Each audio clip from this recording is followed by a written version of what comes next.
so the next thing I want to talk about is fascia. So on your level 2 particularly, and parts of your level 3, fascia is sort of characterised as just separating tissues, whereas actually it's a lot more than that. So Paul is one of the kind of leading experts in this area, so I wanted to bring him in to talk about fascia. So Paul, talk to me a little bit about the structure first and then the function of fascia as a tissue. Yeah, so we always sort of tend to think in, previous to 10 years ago, it was the stuff that lived under the skin and you cut it away to get to all the good stuff, like muscles and nerves and blood and all that kind of stuff.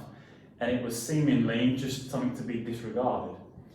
But the last 10 years, there's been a body of research done on it that looks at it as probably one of the most essential systems in the body for movement, for sensory awareness, for motor output, and there's so many things that it provides us that we can't overlook it anymore.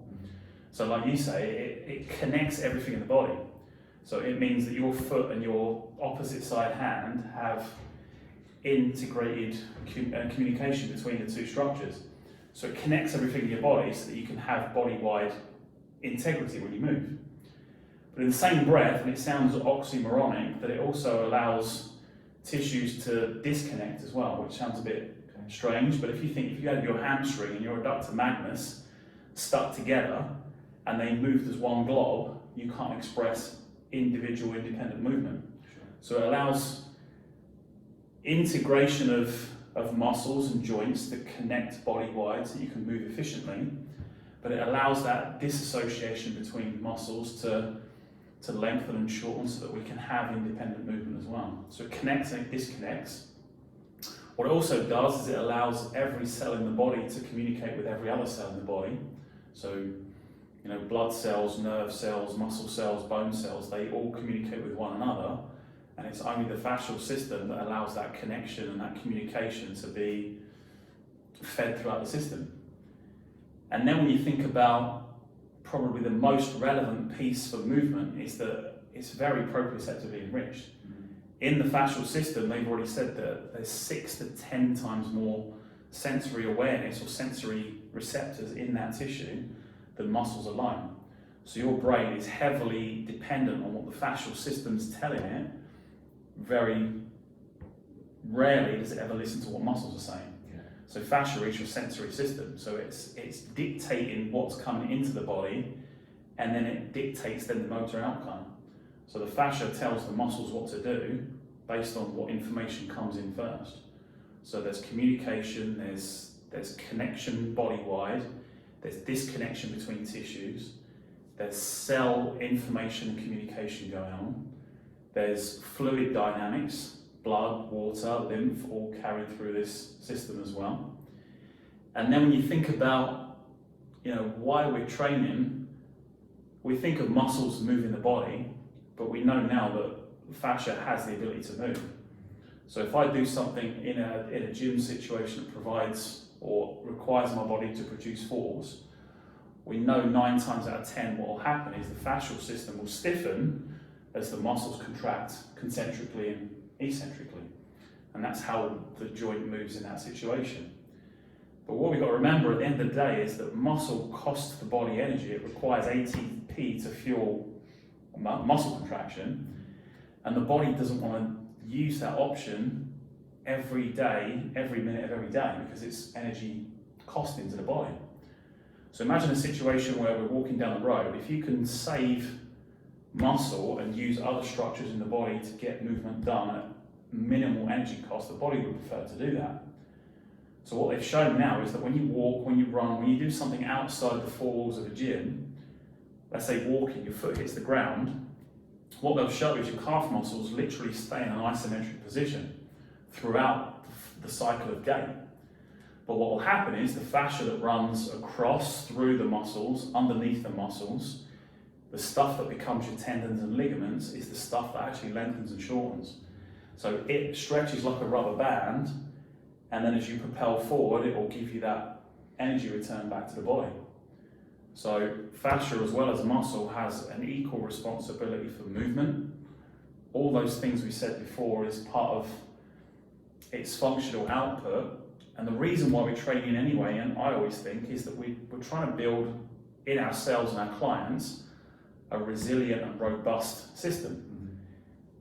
Now, when you look at the architecture of muscles, muscles are quite compliant. They don't change their architecture much through time, whereas fascia changes on a day-to-day basis based on how you sleep, what your stress levels are like, what your nutrition's like, and how much load on a regular basis you put into the system. So if you can stress this stuff using different parameters of training, loads, directions, speeds, tempos, that kind of thing, you're fortifying or building tissue that's going to be more robust and more resilient so that you can live a dynamic lifestyle and mitigate or limit your chance of injury along the way. So if you can train the fascial system from all of those things that is true about it and integrate that into your training alongside all the stuff that you learn in level 2 and level 3, not only are you going to build an aesthetic body, but you're going to build a resilient, robust and dynamic living body as well. So it's just like, it's as important as, it's not more important than muscle, but it's just that the last 10 years has shone a light on the fascial system, and that we're just taking aware of it now that, you know, we got to pick it up, run with it and train it. Yeah. So in that instance then, if we're talking about it being more than just a covering of things, because it's really easy to think, well, we can wrap it up and put this muscle inside fascia. What's its physical structure like? You've talked to me before about the fact it's sort of webbing. How is it created? What is it made of? And sort of if we were looking at it under a microscope, how does it look? Yeah, so if you looked at it under a microscope, it looks like a spider web that's been spun by a spider that was drunk at the time of making the spider web. Right. It runs in all different directions. So if you took the skin off the back of your legs and you kind of envisaged that your calf muscles run in straight lines, that might be true at the muscular level, even though it's not completely true, because even muscles have different directional fibers because we're 3D human beings. The fascial system's even more chaotic. Like there's fibers going off on zigzag lines, horizontal lines, spiral lines. It's all over the place because we are dynamic beings, and that tissue lays down along the lines you stress it. What's in that tissue, what makes up that tissue, are first and foremost cells. So the cells that make up fascia are called fibroblasts. And those fibroblasts are responsible for laying down tissue in their neighbourhood. So how they'll lay down that tissue is how you stress the system, how you move the system, what nutrients you put into your body. All of those things will govern the integrity or the quality of tissue you're going to lay down. If the quality is good, then what you'll have fibres that are made primarily of collagen. So collagen is a protein that's the most abundant protein in the body. And collagen, when it's strong and robust, it's twice as strong as steel. So again, the more you can load this tissue along different lines of stress within your threshold, and then gradually push your threshold up, like you would do any training program, periodization training program, you'll build more load-bearing tolerance in that tissue. So your collagen will be stronger.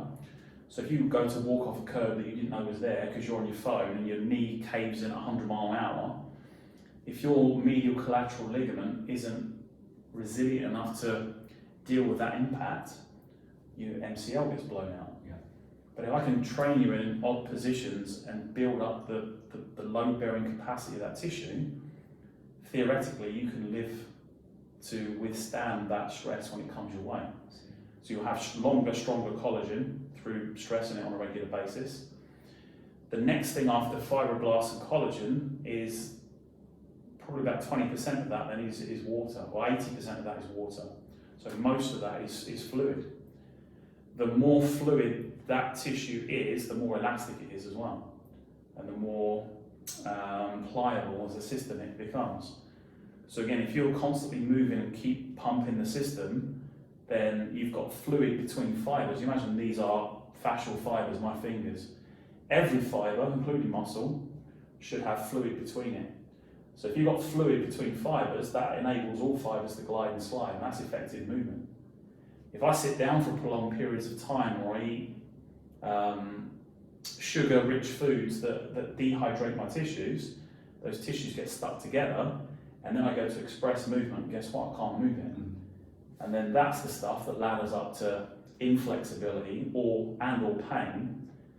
And then our strategy then is to address muscle. Yeah.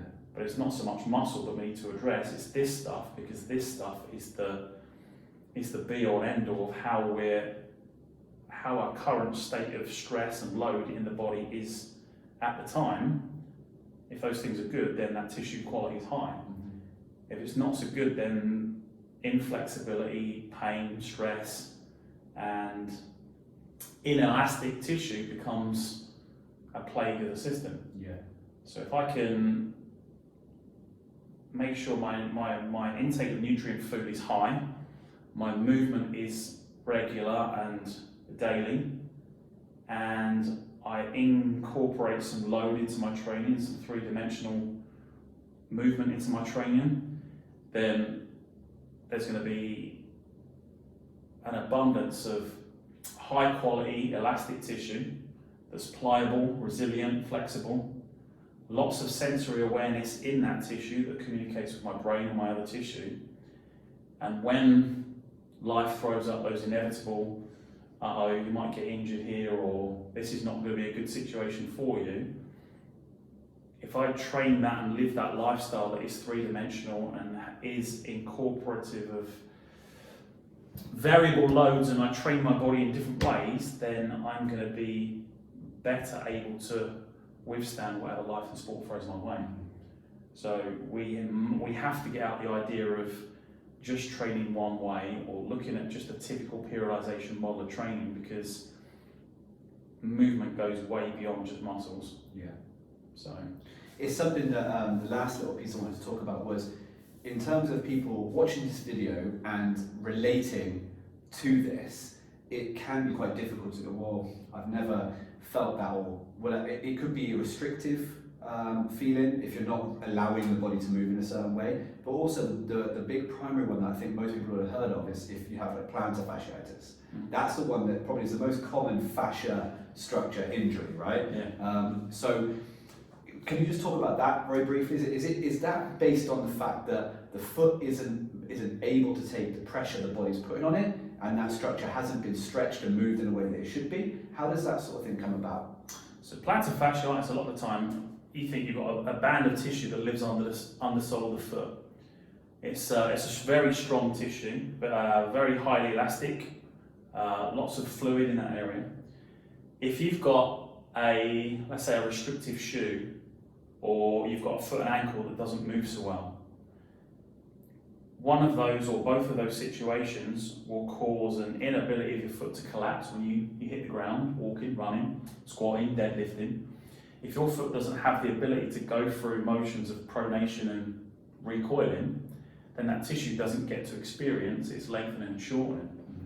So because it doesn't move, it then starts to tell the body, right, I need to move, I'm getting upset because I'm not moving so much.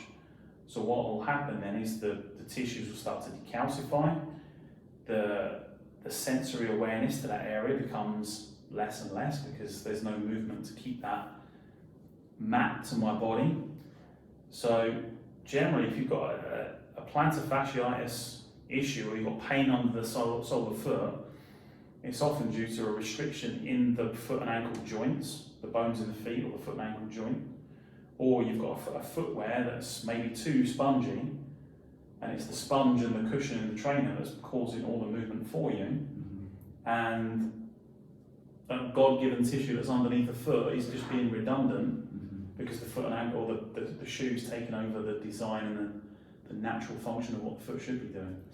So we can strengthen that with certain elements of minimalist footwear and so on. So obviously we're not just going to go running from using our normal wedge shoes so it has to be a process similar to periodization, I suppose, in getting used to this sort of stress load and that kind of thing. Yeah, so mobility drills for foot and ankle, some soft tissue strategies for the underside of your foot, like little massage balls, sitting in a position like we are now and taking the undersole of your foot and a spongy object just to press into that area for 3 seconds and release, and just let the blood flow and the impact and the movement through that area just kind of re-stimulate that area, just bring that area back online, bring some tactile awareness back of that tissue. And then, like you say, if you've got restrictive footwear or you don't spend much time in bare feet, well, let's do that in your time at home. Why couldn't you walk around the house in bare feet? Could you not do some foot and ankle mobility drills before and after training and start to look after the health of your feet so that you can give back to your training, running, squatting, whatever it is, and just give that necessity back to the body again. That makes sense. Thank you. So guys, it is way more, goes way further than just covering aspects and compartmentalizing different sections of muscle, bone, all that tissue. So hopefully you enjoyed that video, and we'll get Paul back for more in future.